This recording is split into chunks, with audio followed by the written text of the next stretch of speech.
ओ आसमां मिला जमीन को मेरी आधे आधे पूरे हम तेरे नाम पे मेरी जिंदगी लिख दी मेरे हमदम हंसी का मैंने जीना जीना कैसे जीना हंसी का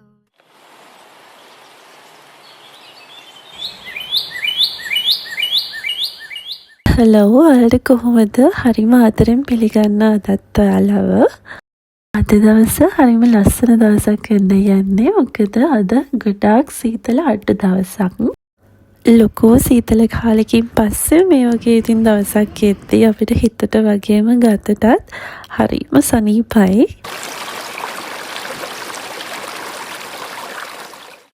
අද සාමාන්‍යයෙන් ටෙම්පරේචර් එක තියෙන්නේ සෙල්සියස් 20ක් වගේ. ඉතින් ගොඩාක් දවස් සීතලත් එක්කම හිටපු නිසා අපිට මේ වගේ ටෙම්පරේචර් එක ටිකක් වැඩි දවසක් ආවහම ඒ ටෙම්පරේචර් එක අපිට හොඳට දැනෙනවා.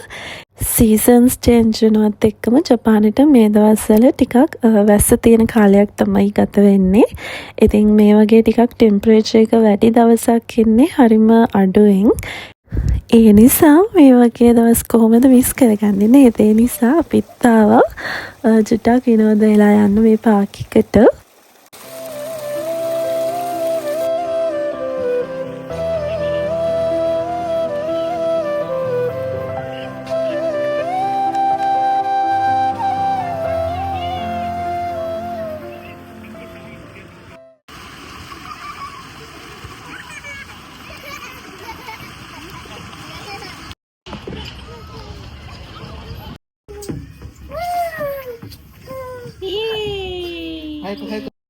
අද අපිට ඉරිදා දවසක්. ඉතින් ඉරිදා දවසක් කියන්නේ ටිකක් කාර්යබහුල දවසක්. ඒ නිසා පොඩි වෙලාවක් අපි මෙතන සෙල්ලම් කරලා ඉතුරු වැඩ ටික කරගන්න යන්න තමයි මේ හදන්නේ.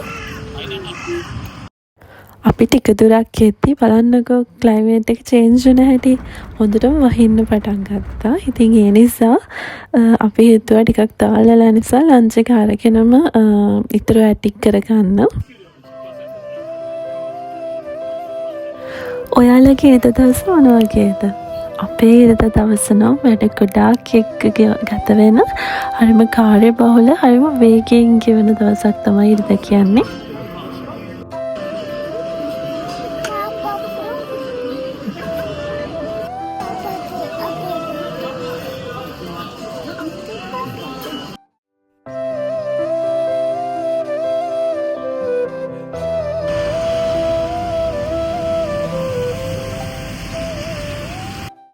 ඉතින් තවල් ලන්ච් එකෙන් පස්සේ අකී බබාගේ නැප් එක මිස් කරන්න බෑනේ. නිසා නැප් එක ගන්න අපි ගෙදර ගියා. ගිහිල්ලා අපි මේ දැන් යන්නේ ග්‍රොසරි shopping. මම හිතුවා අද වීඩියෝ එකෙන් අපි සතියකට සැරයක් ගන්න ග්‍රොසරිස් වලට අමතරව අපිට මාසයක් ඇතුළත පාවිච්චි කරන්න අවශ්‍ය වෙන දේවල් අපි කොහොමද කලෙක්ට් කරන්නේ කියලා ඔයාලා එක්ක ෂෙයා කරගන්න. මේ අපි ඇවිල්ලා ඉන්නේ කොස්කෝ එකට. ඉතින් කොස්කෝ එකට අපි හැම සතියෙම නම් වෙන්නේ නැහැ. අපි සති දෙකකට සැරයක් වගේ මාසෙකට කියන්නේ දෙපාරක් වගේ එනවා කොස්කෝ එකට shopping වලට. ගොඩක් අය මේ විදිහට නම් කොස්කෝ එක ගැන දන්නවා ඇති. මොකද ගොඩාක් වීඩියෝස් දැකලා තියෙනවා මමත්. ඉතින් කොස්කෝ එක කියන්නේ ඇමරිකන් කෝපරේෂන් එකක්. ඉතින් ඒකේ බ්‍රාන්චස් ගොඩාක් රටවල් වල තියෙනවා මේ වෙද්දී. ඉතින් ජපානයේත් මේ වෙද්දී හැම ප්‍රාන්තයකම වගේ කොස්කෝ දකින්න ලැබෙනවා.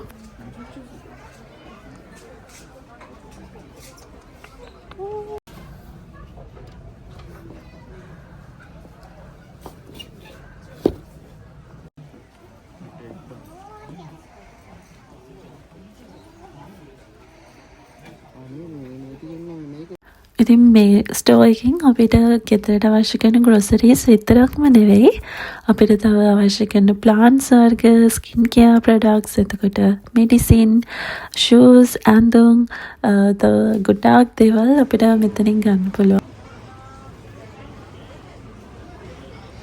ලොකුම විශේෂත්වය තමයි අපිට එළියෙන් ගන්න ස්ටෝර්ස් වලට සාපේක්ෂව කොස්කෝ එකෙන් ගන්න පුළුවන් ලොකු ප්‍රමාණයක් අඩු මුදලකට. ඉතින් ඒ නිසා කොස්කෝ එකට ගොඩාක් අය යනවා මාසෙකටම ඇති වෙන්න බඩු අරගෙන යන්න. ඒ වගේම හරිම ෆ්‍රෙෂ් විදියට අපිට එළවලු පළතුරු විවිධ රටවල් වල දේවල් අපිට හරිම පහසෙන් ගන්න පුළුවන්. දැන් අපි කම්මස්සේ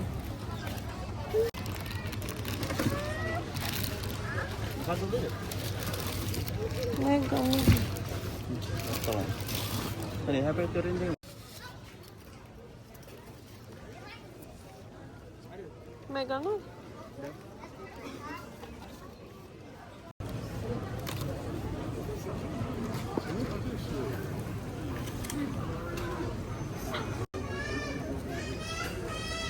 අපි සාමාන්‍ය ග්‍රොසරීස් ගන්න ස්ටෝර්ස් වලට අමතරව කොස්කෝ එකට එන්න ප්‍රධානම හේතුව තමයි අකිබබාගේ ඩයපර්ස් සහ වෙට් වයිප්ස් ගන්න එක අපිට හරිම ලාභයි මේ ස්ටෝර් එකෙන් ගන්න එක. ඉතින් ඒ වගේම සාමාන්‍යයෙන් සති දෙකකට වගේ ඇති වෙන්න අපිට සමහර වෙලාවට එළවලු වර්ග පළතුරු ඒ වගේම සමහර බේකරි අයිටම්ස් උනත් අපිට ගන්න පුළුවන් වෙනවා. එහෙම කොස්කෝ එකට ආවහම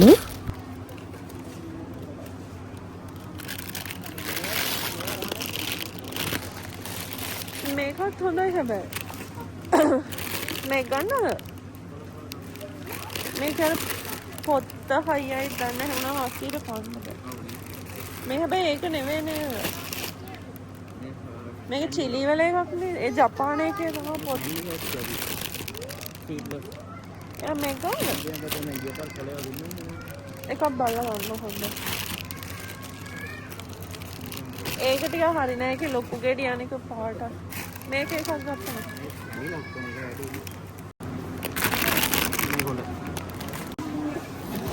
ස්ට්‍රෝ එකක් දාලාම තියෙනවා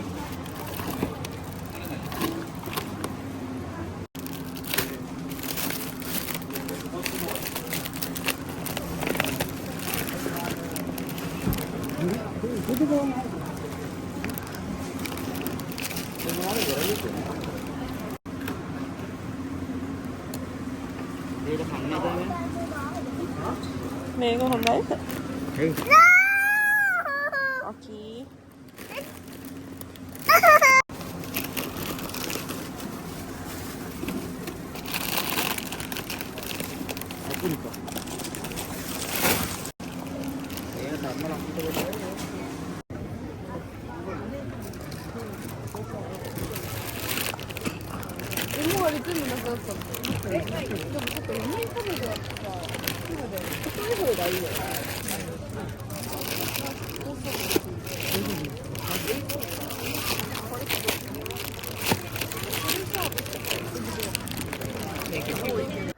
ඉතින් කොස්කෝ එකෙන් ගන්න බඩුව අපිට සාමාන්‍යයෙන් සති දෙකක් සමහරක් දේවල් මාසයක් වුණත් පාවිච්චි කරන්න පුළුවන්.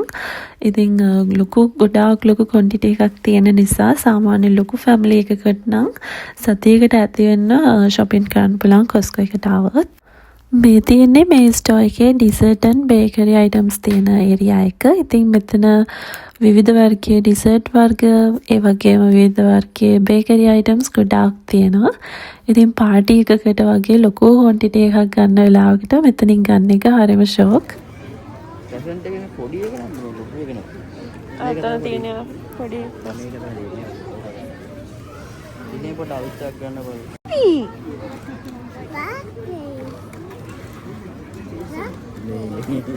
What is this? Yeah. So good.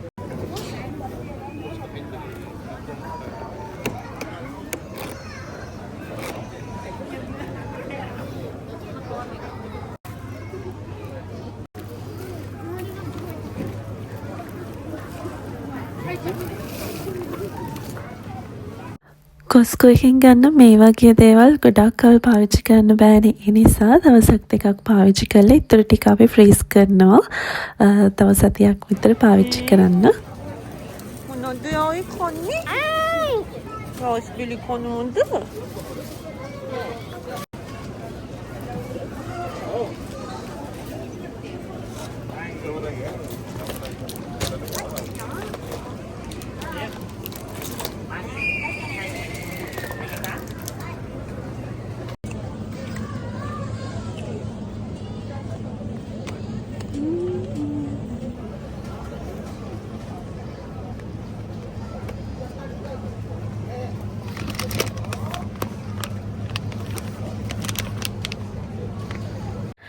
ඉතින් අපි ලංකාවට වගේ එන්න හිතාගෙන ඉන්නවා නම් අපිට ගොඩක් දේවල් ගන්න තියෙනවා මේ ස්ටෝර් එකෙන්. චොක්ලට් ඒ වගේ දේවල් ලොකු ක්වොන්ටිටි එකක් අපිට ගන්න පුළුවන්. හරිම රීසනබල් ප්‍රයිස් එකකට අනිත් ස්ටෝර්ස් වලට සාපේක්ෂව.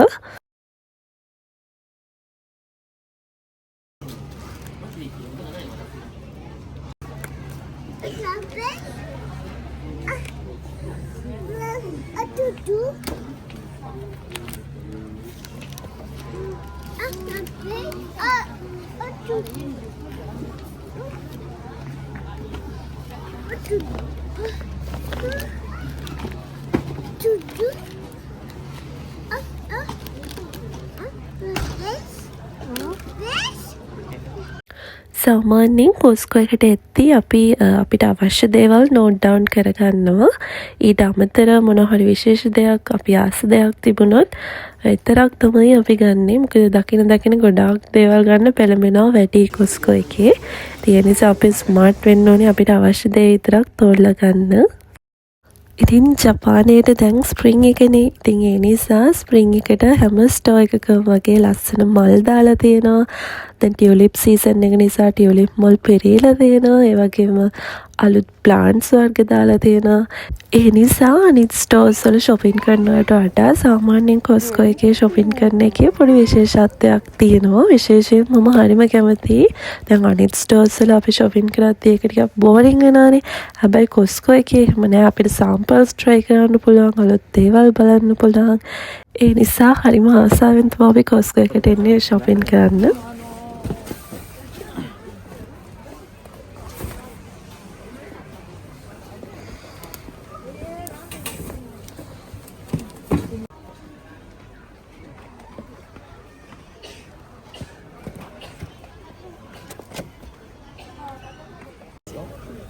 今日は飲んでますお子様。バランス栄養食ね、いかがでしょうか。 ඉතින් කොවිඩ් පැන්ඩමික් එකෙන් පස්සේ ජපානයේ ගොඩක් බඩුවල ටැක්ස් එක වැඩි වුණා. ඉතින් ඒත් එක්කම සාමාන්‍යයෙන් අපිට සතියකට ග්‍රොසරීස් වලට යන වියදමත් ටිකක් වැඩි වුණා. සාමාන්‍යයෙන් අපිට සතියකට yen 15,000ත් 20,000ත් අතර ප්‍රමාණයක් වියදම් වෙනවා අපේ ග්‍රොසරීස් වලට. ඉතින් ඒක සාපේක්ෂයි එකිනෙක වියදම් කරන විදිහ, කැමති දේවල් ගන්න විදිහ අනුව, තෝරගන්න බඩු අනුව ඒක වෙනස් වෙනවා. සාමාන්‍යයෙන් ලොකු ෆැමිලි එකක් නෙවෙයි නම් 15,000ත් 20,000ත් අතර සාමාන්‍යයෙන් හොඳට ග්‍රොසරි shopping කරන්න පුළුවන් සතියකට ඇති වෙන්න. ඊට අමතරව අපි මේ වගේ බඩු ගන්නවොත් මාසෙකට අවශ්‍ය දේවල් ගන්නවොත් තව ගාණක් ඇඩ් වෙනවා. ඉතින් අපි ඒක මැනේජ් කරගන්න පුරුදු වෙන්න ඕනේ. අපිට පුළුවන් වියදම් කිරීමේ හැකියාව අනුව අපිට අවශ්‍ය දේවල් විතරක් තෝරගන්න අපි ස්මාර්ට් වෙන්න ඕනේ.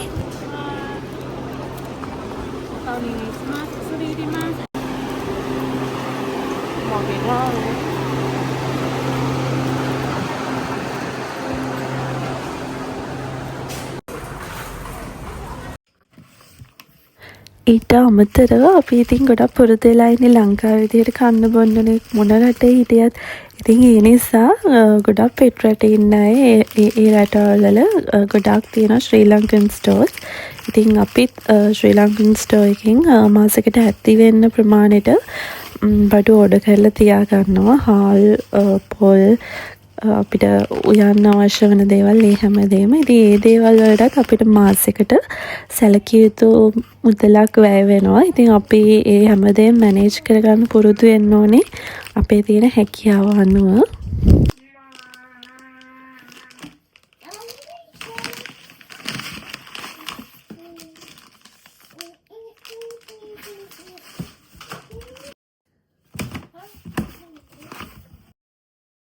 අද වීකෙන්ඩ් එකේ අන්තිම දවසනේ. ඉතින් සන්ඩේ කියන්නේ පවුලේ හැමෝම ගෙදර ඉන්න දවසනේ. ඉතින් ඒ නිසා සාමාන්‍යයෙන් අපි ඉරිද රැට අපි හැමෝම මාස කෑමක් හදනවා ඔක්කොමලා එකතු වෙලා. ඉතින් අදත් අපි හැමෝම මාස කෑමක් හදන්න තමයි මේ ලෑස්ති වෙන්නේ.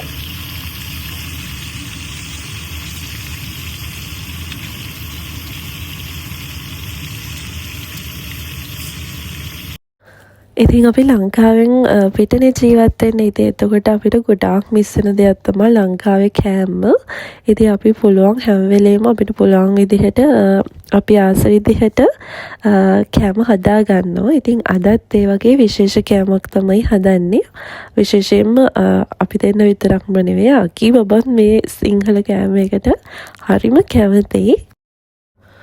අද මම මේ හදන්නේ කිරිමාලු කරියකුයි පොල් සම්බෝල තෙම්පරාදුවකුයි. ඉතින් මේ දේවල් හදන්නේ ඉන්දියාප්ප එක කන්න. ඉතින් ඔයාලා මොනවද ඉන්දියාප්ප එක කන්න ආසම කරීස් අනිවාර්යෙන් පොල් සම්බෝල නම් තියනවා නේද? ලංකාවේ රසටම පොල් සම්බෝල නම් අපිට ජපානයේදී හදාගන්න වෙන්නේ නැහැ. මම ආව දවසේ ඉඳන්ම එක ක්‍රම වලට try කරලා තියෙනවා.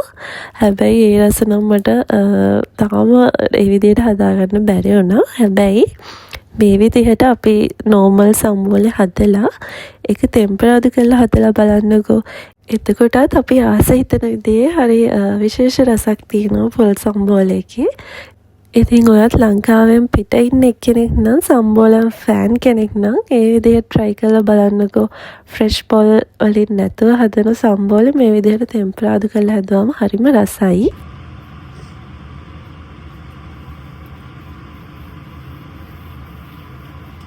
ඔන්න දැන් මගේ වැඩ ටික ඉවරයි. ඉතින් තව ඉතුරු වෙලා තියෙන ඉන්දියාප්ප හදන්න. ඉතින් හස්බන්ඩ් කිව්වා එයා ඉන්දියාප්ප ටික හදන්නම් අකී එක්ක එකතු වෙලා කියලා.